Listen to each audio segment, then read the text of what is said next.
Hey everyone, how's it going? I hope you guys are doing well. So, I wanted to talk about this EA buyout that happened recently with the Saudis and a couple other investment firms.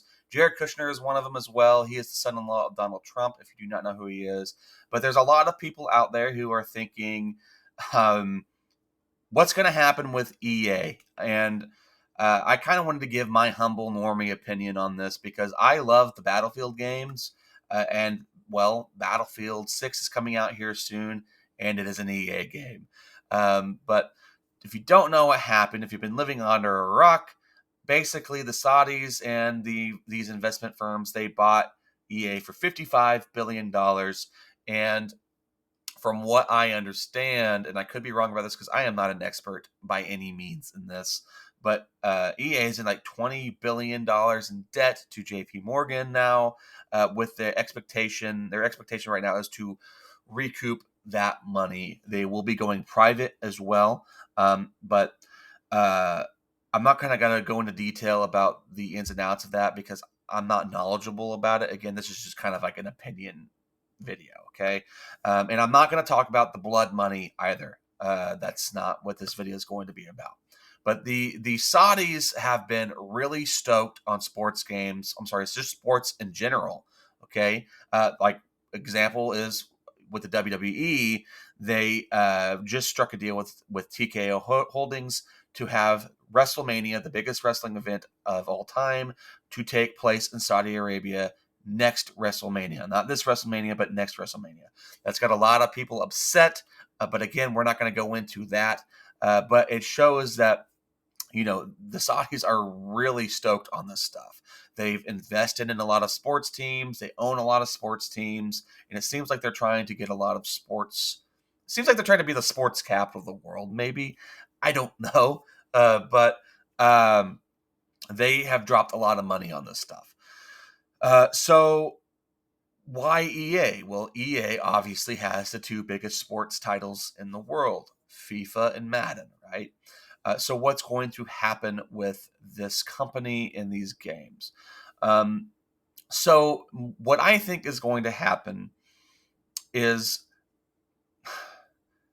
I think we will see more of a monetization with the sports games, especially because of how hugely popular they are. And if you don't really know what goes on in these sports games, um, each sports game has a system where it's kind of like a my franchise mode or something like that, where you go in, you build your team, you get these card packs. They're like loot boxes, right? You open them and you have a chance to get a really rare card. You build your team with these card packs and stuff like that, and you can play each other online or whatever, right? And a lot of people spend a lot of money on this stuff. A lot of money on this stuff. We're talking about thousands and thousands, tens of thousands of dollars, maybe even hundred thousands of dollars. I mean, a lot of money spent on this stuff, and it never made sense to me because these are yearly releases. But and I don't think they carry over either. But a lot of money is spent on this stuff.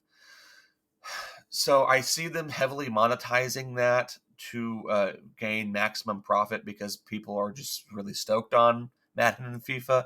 Um, I might be a little bit more accepting of it if they decide not to make them yearly releases and honestly go a live service route with those games because they kind of already feel like that's what they are, at least because they release it every year.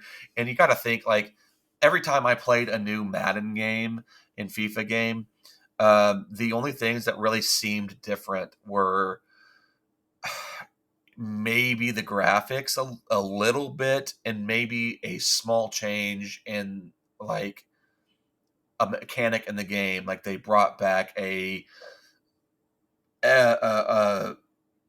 dynamic jumping option or something silly like that, right? Ooh, I gotta stretch. Ooh, okay. But just little minor things. So like if those games ever went through like a live service, you know, me personally, I wouldn't really care because I don't play these games, but it would make more sense to me. But from a money standpoint, I don't think they'll do that. But it has people talking about what's going to happen with these single player games. And one of the bigger titles we could talk about, or studios we could talk about, is BioWare. So BioWare was responsible for the Mass Effect games. They're responsible for Dragonage. And back in the day, Mass Effect 1, 2, and 3 were phenomenal. Andromeda was meh. And Dragon Age Origins, one of my favorite games of all time. Dragon Age 2 was okay. Well, I thought it was good. And then you had Inquisition, which was good. Then you had the Veilguard, which was not good. The writing sucked. That's what pulled me out of it. I played for about 4 hours and like 16 minutes of the game, and it felt like I was in a room with HR, like the articles said. It felt like it wasn't even the gay stuff. It was just the fact that I could not genuinely role play in the game because I had to be good. I had to be accepting of whatever we had to go save, of whatever group, right? The veil jumpers, like I don't care about the veil jumpers, and we had to go save them. And me, instead of being, the dialogue options were heroic, sarcastic, or serious. I was serious, and then all of a sudden it shoots to my character when they ask for help. He goes, "How can we help?" It's like, ugh. And then just the writing in general felt like it was written by somebody who was in college, who was just joined the writing team for the first time, or a writing class for the first time, and they were asked to make a fan fiction of what they thought Dragon Age was. It's just, I didn't like it. I liked the combat, but I wasn't fond of the characters. They were kind of forgettable, to be honest. And the writing is what got me. That's what did it. That's what it did for me. But with BioWare, I think if they mess up Mass Effect, I think the Saudis will sell BioWare, or at least the IPs, right? Mass Effect and Dragon Age and stuff like that. So it'd be interesting to see what happens there. And then with The Sims as well. The Sims is another huge EA title that is also heavily monetized. I think they'll keep that around because I do think it is a lucrative thing.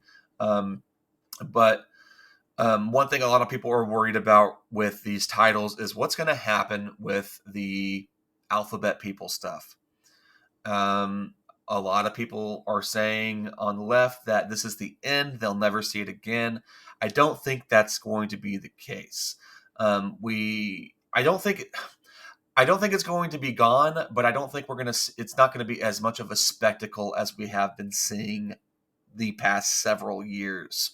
I don't think it's going to be the main focus of these games. I don't think it's going to be a main focus of DLC, just like The Sims. I don't see them completely getting rid of it, because if EA is in $20 billion in debt, they're not going to want to alienate anybody. So I do think that we will see gay characters like Dragon Age, for example. Origins and 2 and Inquisition, I loved those games. And even with Mass Effect, right? You had in Origins, Zevran was gay. Zevran was a great character. He was gay. I think you could romance Alistair as a male. I can't remember, though. I could be wrong.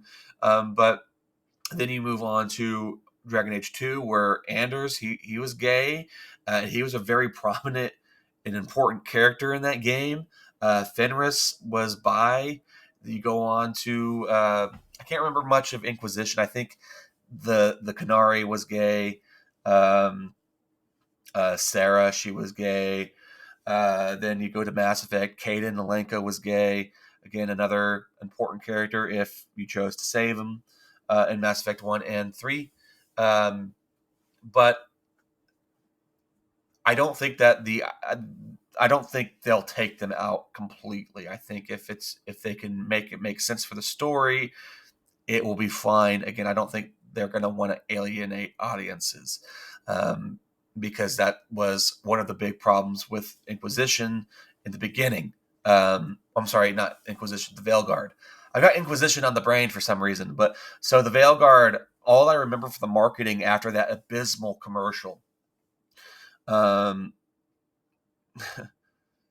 all I heard was how many gay characters were in the game, the trans surgery scars that you can get, the trans character, the language, the non-binary language and stuff in there, and the hair.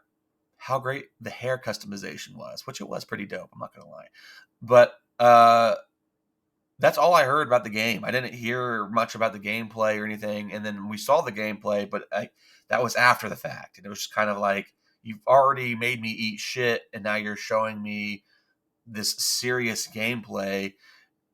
So you're trying to shove strawberries in my mouth now while I still got the taste of shit. No, thank you. Um, but that's kind of how I took the whole Veilguard situation. But I don't think they'll get rid of the stuff completely, but I don't think it's going to be as much of a spectacle anymore. There is still money to be made, but this is just my humble normie opinion. I just don't think they'll get rid of that stuff right away, but I could be wrong. It could be because they are so stoked on sports that they will sell off all these other IPs and these other studios to try to maybe buy other sports titles like NBA and WWE. We could be seeing a new EA NBA and a new EA WWE games up here soon. But that's just my opinion about this. Let me know what you guys think in the comments below. Please subscribe if you want to, and like the video if you liked it. I guess there's a notification bell if you want to hit that to get all my videos popping up saying, hey, who's your normies back, you know? But it's been about 2 weeks since I made my last video. My had to go be a dad. I know. Oh, goodness gracious. Um, but yeah, I try to make a video at least every week if I can. Sometimes things just don't happen that way, but I'll try to post on YouTube to say, hey, this is what's going on. So I haven't given up on YouTube yet. And before I end the video, I have 65 subscribers, which is amazing. Thank you all so much. I say it in other videos, I never thought I'd hit 10. I'm not a very interesting person. I don't speak very eloquently, and I know how I know how I talk. Okay, so but I do appreciate each and every one of you for subscribing to me and wanting to listen to what I have to say about some things. You know, so it's a blessing. I thank God every day for it, and hopefully we can continue this journey together down the road. But that's pretty much all I have to say about everything. So I'll catch you guys later. Please take care of yourselves.